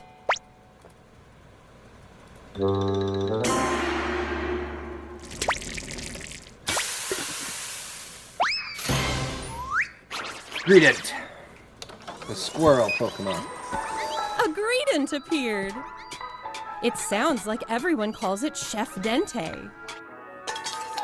Chef Dente can teach you how to cook all sorts of dishes. Each Pokemon has different foods they prefer.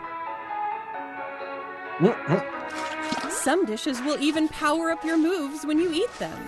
This will make it even easier to develop the town. Try bringing Pokemon you've befriended on an outing. In multiplayer mode, you can visit other players' towns. See, that part actually sounds fun, though. I know my wife will be really into that. Yeah, like and you could do it with like 3 people, which they'll get more so here in a second. I think that's pretty impressive compared to like Animal Crossing. Yeah. And I think they do a lot more in-depth than Animal Crossing did. Speaking of Animal Crossing, really only thing that kills it a little is $70. Maybe on sale, but even then I'm not a huge Animal Crossing fan. So yeah, $70 price point was definitely not it. You could get it for cheaper from Play Asia right now. But yeah, you know, $70, that's still, I said that's a little steep of a price. You can play with up to 3 other people.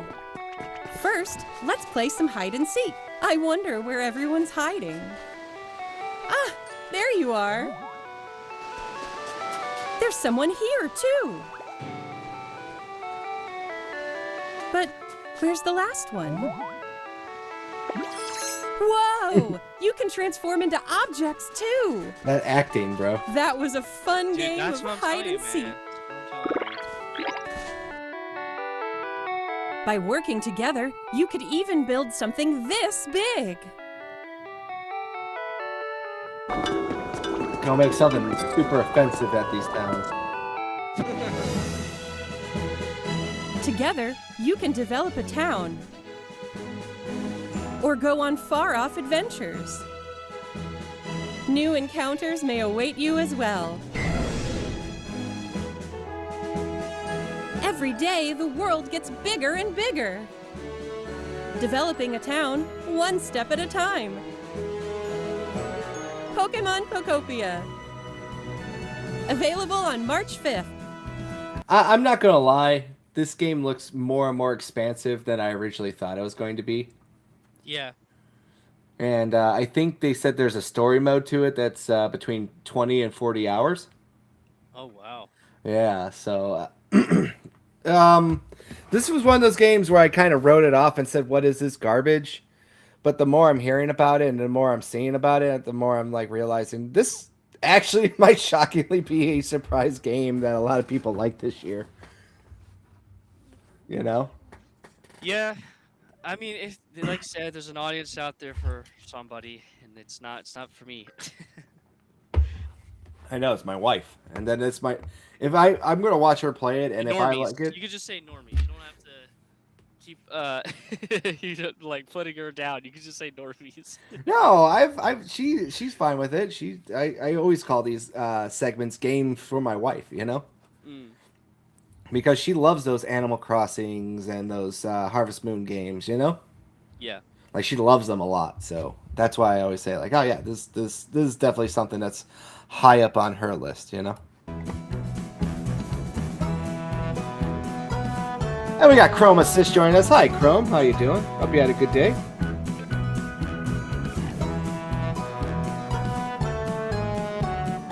I just find it so weird that it's co-developed by Koei Tecmo. That's just blowing my mind a little still. Pokemon Pokopia releases next week on Thursday, March 5th. We hope you enjoy working with Pokemon to develop a town from the ground up. Today, we covered all of the information you see here. We'd like to end our presentation today with one final video for you all. One more thing. Thank you for tuning in.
I made a joke that this is me and my wife when we go to Hawaii all the time. Oh yes, the Hawaii joke. I saw that. that blessed my morning when I woke up.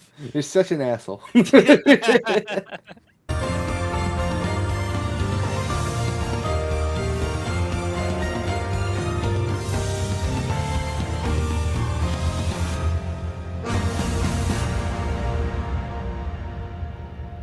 I thought it was going to end right there. I was like, that's it, huh? Yeah, I would have thrown my phone. But yeah, this looks very beautiful.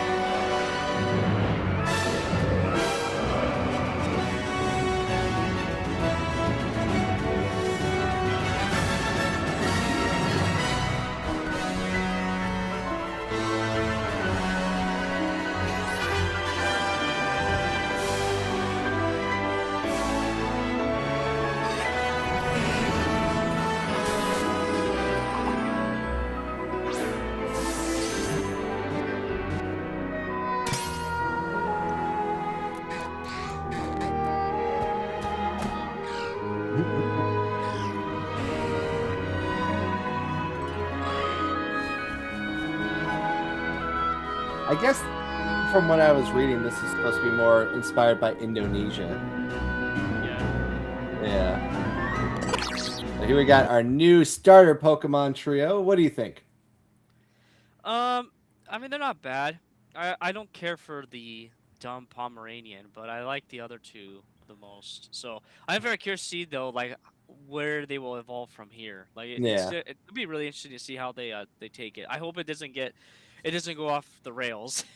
So, but dude, the memes, I will say the memes have been hilarious, especially because of this green bird and like the Duolingo bird. Like just the memes I've seen for this has been too funny. Yeah, like the workplace harassment grass starters is my favorite one. Yes, yeah. Like Rowlett's like, oh, you're so sweet, and then this one over here is just like, what the hell? I had a funny joke though. My wife has a friend. Her name is Brittany, and I said to her, I sent her a picture of this one because it's like Broat or something like that. Broat or something. I don't know. That's what his name is. And I was like, oh, this is your friend's spirit animal. And she's like, I can't unsee it now. Yeah, Broat.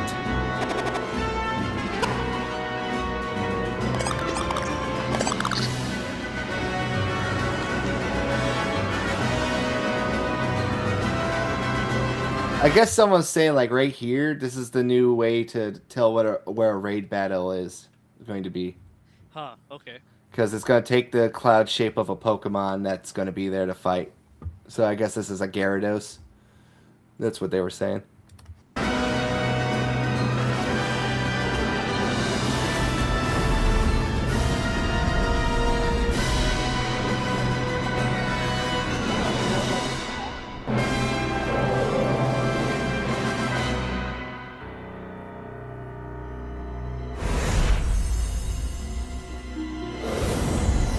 Pokemon wins. Pokemon waves. Another horribly kept secret in the Pokemon world.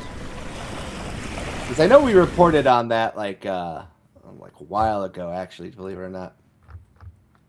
I actually didn't know about that because I think it was just recently I saw some like people were saying they were fake leaks of winds and waves. And then then this came out last night. I was like, oh, so those were not fake? Like I was a bit confused by that. Yeah, there's been a lot of ones here. Chromasis says that gecko one is adorable. Yeah, my wife also agrees with you on that one. She was like, I like the little gecko one. But I can't wait to see what's going on. And glad they are no longer tied to Switch 1 and take a bit more time of a visual leap. Yeah, this is also coming out next year. It's not coming out this year, and it's only exclusive to the Switch 2. As God intended. Yes, it's about time. I loved my Switch Pokemon games, but it's time to move along a little bit here. So another thing too, someone pointed out is that there's no big Nintendo title right now for the Christmas season. Well, that they've announced. Yeah, right now though. Got something, yeah. But I do find that curious. There's not going to be any Pokemon this year. There's going to be Fire Emblem.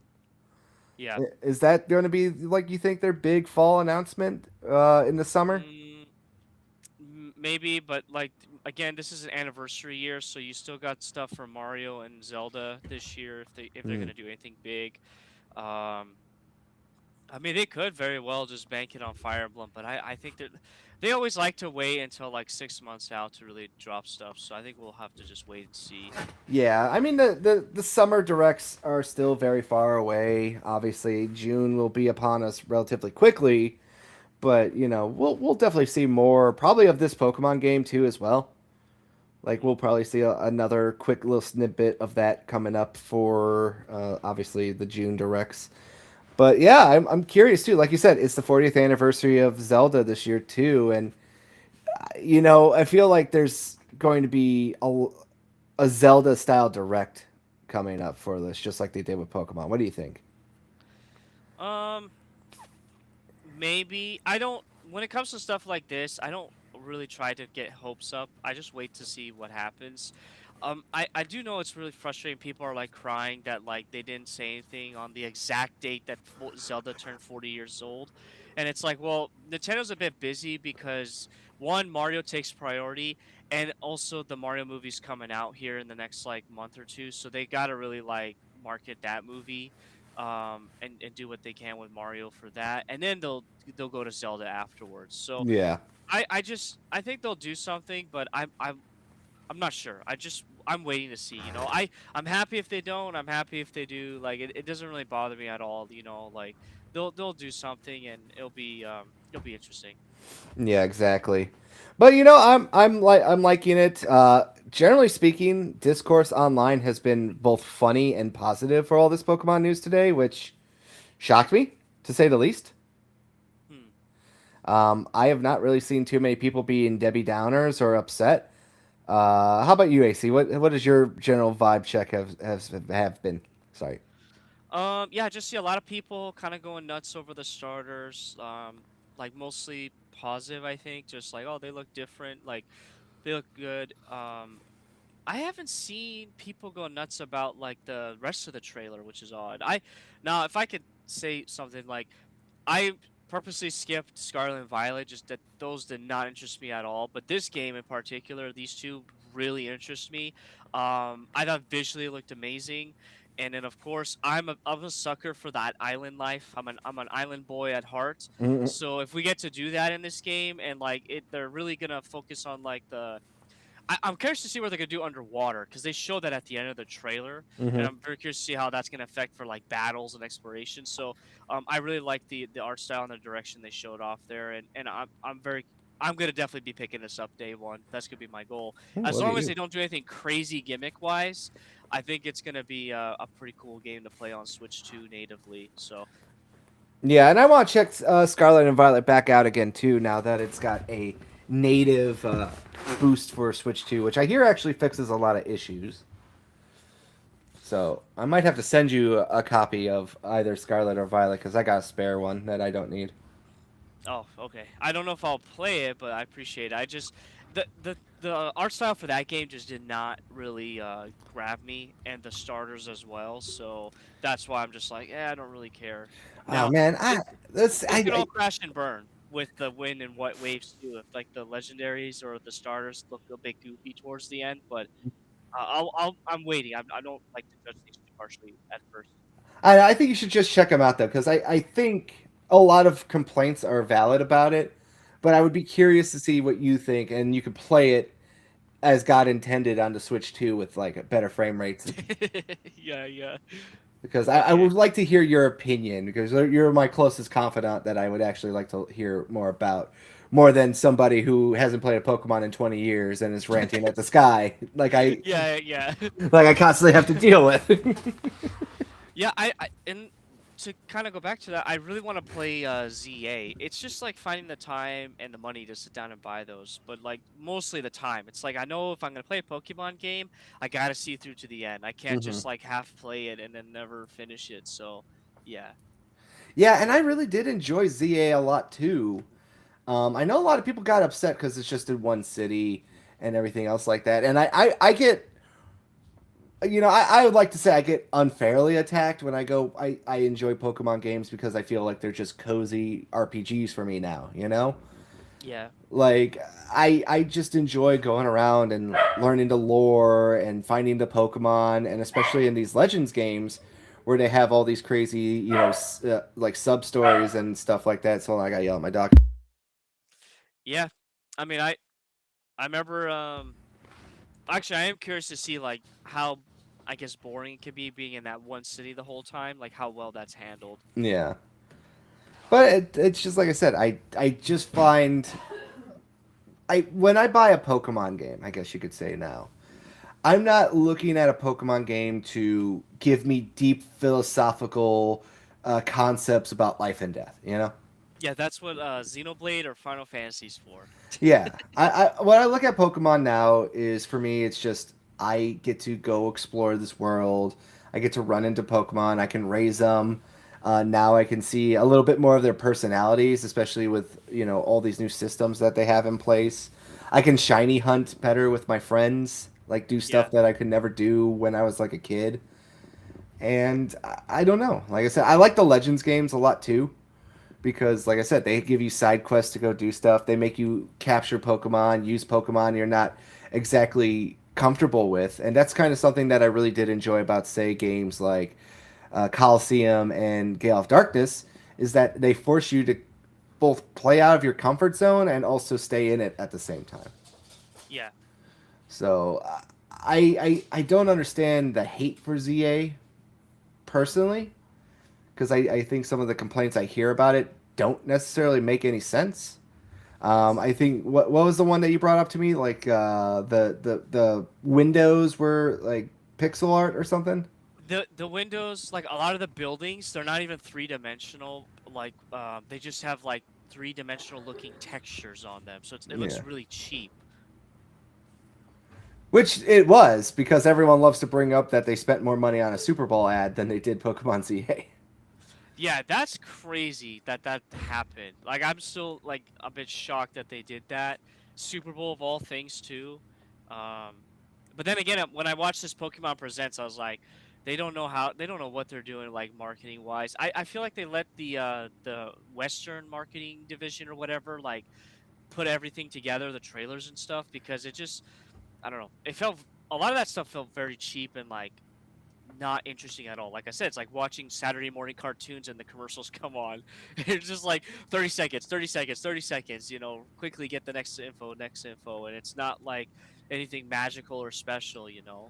Like, yeah. You're waking people up at 6 in the morning on the West Coast to watch the 30th anniversary of like the biggest franchise in the world, and it's boiled down to like 10 or 30 minutes or 24 minutes, 24 minutes of like 30-second commercial bites and like some decent announcements here and there. Like, come on. Yeah, you know what, to be honest with you, I wish they would just take out Pokemon Sleep at this point. Like, just take it out back, put it down like Old Yeller, and just replace it with like advertisement for the Pokemon Center. All right, just here's the new fucking T-shirts, peasants. Here's the new stuff.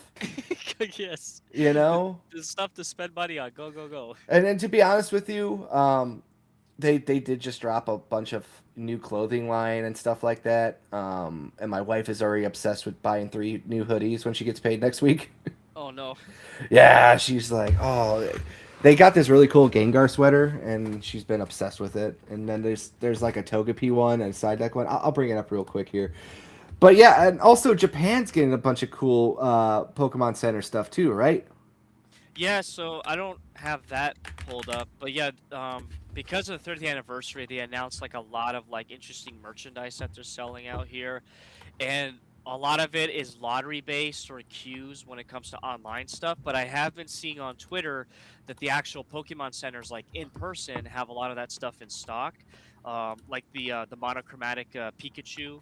I need that. That's why I asked you how much that 33 yen was.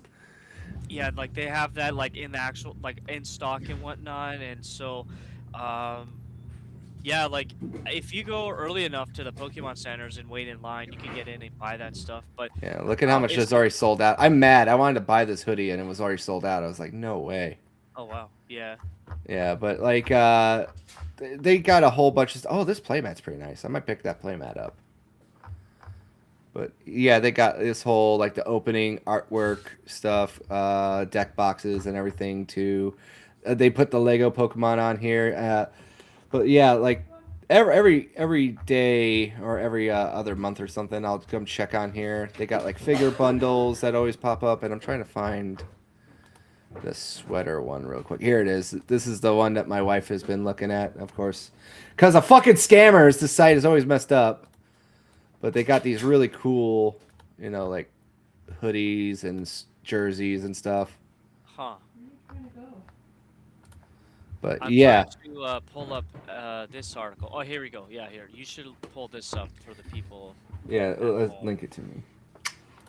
This is like what's being sold in Japan for the 30th. Yeah, let me bring this over here and share this tab instead. But yeah, they got all these right here. If I can make it larger here for people to see. They're basically re-releasing a bunch of these as keychains. Like the original... Oh, wait, I'm not sharing the screen. Oops. Share this tab. Oh. Yep. There you go. So basically, they will have all these available as little keychains that you can take a look at. I'm trying to find a good picture of this one. It's down there. Just scroll down the page. You'll see it. Yeah. Oh, actually, let me go back to this one. Share this tab instead. But they got little chairs, a table, a camping set. It's all camping stuff, yeah. Is this a Pokemon tent? Yeah. Are you serious? That's fucking awesome. They got all the little logos too that they're sharing, and they have every Pokemon has a special 30th anniversary as well. So if you want to check out to see if how your favorite Pokemon looks like, you can go check that out as well online. Are you sure it's not just the starters? No, it's every Pokemon got a special one. Holy cow! All 1,051 of them or whatever. Yeah, but they only did like the legendaries and the starters first. But every one of them, they said, will get a special artwork. Got a little treat set. Oh, these are cool. What are these, chips? Yeah. They look like chips. I didn't think they were gummies. New plushes. Look at that fat Pikachu, bro. Yeah, he's back. He's back. He's coming to America, this one. I know that. I gotta pick this one up. But yeah, the monochrome Pikachu over here, the original Gen Sprite, and then of course the SS Anne in Vermilion City. Yep. And then yeah, this is the keychains. So I actually want to pick up a couple of these too if you can find them for me. But they got all the mainline Pokemon games. So Red, Green, Gold, Silver. Not the third version. No Crystal, no Platinum, no Emerald. Which I think is weird. Yeah. And also, just to answer your question, Arceus and ZA are both mainline Pokemon games, just in case you didn't know. Yeah, people were freaking out when they saw that. It was kind of funny. These are cool. I kind of like that. You got stickers, bags. What are these? Like phone pads? They might be train pass holders. It's hard to tell from this far away. Let's see if I can make it bigger for you here. There you go. Can you see it better? Maybe. Yeah. Let me. Actually, I'll just look at the website. All right. Cool. Oh, here we go. Here's a better photo. Yeah, maybe train pass holder. If not, it's a coin pouch. Oh, actually, you know what? That's a coin, like a coin purse. It looks like. Okay. Dog tags. It looks like over here. Bins, bags. So much cool stuff. Oh, hell yeah. I hope this gets a Western release. I'll have to buy that for my collection. You know how much that's going for? How much? You obviously know. That's like 1,000 bones, bro. All right, so I will not be adding that to my collection. Yeah, like I saw somebody posted it online. I was like, because that is like some pottery from this famous Spanish brand. Oh, my wife was just talking about that. Yeah, Pokemon's been doing a lot of collaborations. Hold on a second. Sandra, I need your woman knowledge. She's ignoring me. Never mind. She has chosen to tell me to go fuck myself. But yeah, there's a whole bunch of stuff. There's out there to go check out. Like I said, me and my wife really do like to buy a lot of this Pokemon sweaters and jerseys and T-shirts and stuff every so often. You Cause guys are the Disney adults of Pokemon. don't call me that. I have more respect for myself than that, sir. Okay. I would say like I'm a mid tier if you're gonna make that. I'm not willing to sell my soul to Pokemon, but I do enjoy Pokemon. I don't hide it. I buy all the games and I have a lot of fun, but you know, I'm not breaking the bank to fly out right now to Japan to go to the Pokemon park, all right? That's true. Right? Like I have some standards. But yeah, I'm very excited about a lot of that stuff. So go check it out. See if I know that it's hard to buy stuff from the Pokemon Center store if you're not in Japan because of all the queues and the scalpers. They've done a really good job at stopping that stuff. But definitely interested in checking a lot of that stuff out. So go look that up. And I think that'll do it for tonight's show. Kind of short, not really too much to talk about. We kind of got through a lot of the big details tonight. Mr. AC, would you like to tell them where they can find you and what's next on your docket and or agenda? Yes, so you can find me here on the YouTubes as well as Twitters, Angry Canadian. And next weekend, I'm going to try to stream. I haven't decided what game it will be yet. I did say I might pick up Star Fox Zero again and try to like go for gold with that game. Or I might play something completely different. I haven't really figured out yet exactly. So yeah, just hopefully next week there should be a stream. So. All right, cool. And that will do it for this channel for the rest of the week. Next week, we'll be back with new and interesting shows. Got to do some more editing and stuff, but we've been super busy here because a lot of stuff is going on in my life, too. So, you know, next Monday, pre-recorded video will be posted. It will be a video game pickups video. After that, no show Tuesday or Wednesday. Thursday, I believe we are back with Cream NATO for part 2 on Stefan Molyneux. No, Peter Molyneux. Sorry. I get those two mixed up all the time. One of them's a white supremacist. One is not. So there you go. Oh, no. And then, of course, Friday, we'll be back with Cream again for the weekly news update. So everyone, go out there, have fun, enjoy your weekend, play your favorite video games, and let us know about what you're playing in the comments. We'd love to see it. I am Carl, and this is AC, and we are signing out for the weekend. Everyone, have a good one.